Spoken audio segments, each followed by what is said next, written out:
श्री सीतारामचंद्राभ्यां नमः। श्रीमद् वाल्मीकि रामायण बालकांडम 35 सर्गः श्लोक 9 से 16 तक।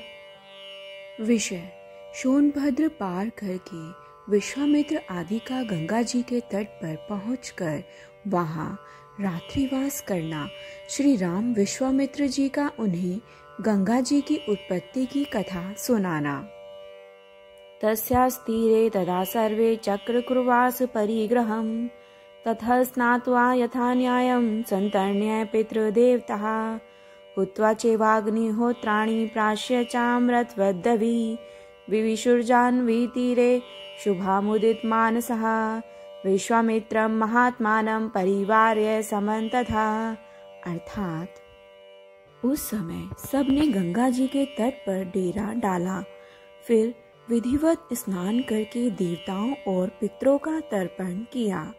उसके बाद अग्निहोत्र करके अमृत के समान मीठे हविष्य का भोजन किया। तदनंतर वे सभी कल्याणकारी महर्षि प्रसन्नचित हो महात्मा विश्वामित्र को चारों ओर से घेर कर गंगा जी के तट पर बैठ गए। विष्ठिताश्च यथा न्यायं राघवौ च यथार्हतः संप्रहृष्टमना रामो विश्वामित्रं यथाब्रवीत्। अर्थात जब वे सब मुनि स्थिर भाव से विराजमान हो गए और श्री राम तथा लक्ष्मण भी यथा योग्य स्थान पर बैठ गए, तब श्री राम ने प्रसन्नचित होकर विश्वामित्र जी से पूछा, भगवन् श्रोतुमिच्छामि गंगां त्रिपथंगां नदीं त्रैलोक्यं कथमाकृत्य गतानद नदीपतिम। अर्थात भगवान, मैं यह सुनना चाहता हूँ कि 3 मार्गों से प्रवाहित होने वाली नदी, ये नदी गंगा जी किस प्रकार तीनों लोकों में घूमकर नदी और नदियों में स्वामी समुद्र में जा मिली है। चोदितो रामवाक्येन विश्वामित्रो महामुनिः वृद्धिं जन्म गंगाया वक्तुमेवोपचक्रमे।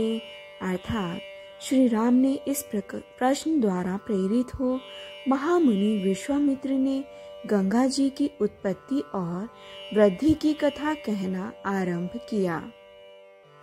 शैलेन्द्रो हिमवान राम धातु नामाकरो महान तस्य कन्याद्वयं राम रूपेणा प्रतिमं भुवि। अर्थात श्री राम हिमवान नामक एक पर्वत है जो समस्त पर्वतों का राजा तथा सब प्रकार के धातुओं का बहुत बड़ा खजाना है।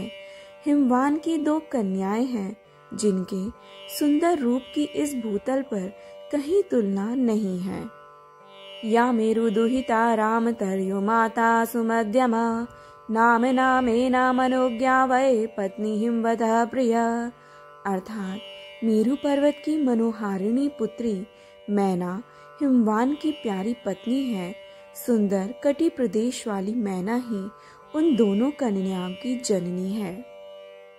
तस्यां गंगेयं भवज्येष्ठा हिमवतः सुता उमानां द्वितीया भूत कन्या तस्यैव राघव।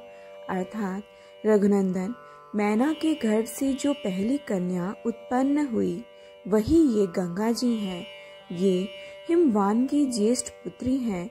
हिमवान की ही दूसरी कन्या जो मैना के गर्भ से उत्पन्न हुई उमा नाम से प्रसिद्ध हैं। जय जय राम सीता राम, जय जय अवधपति श्री राम।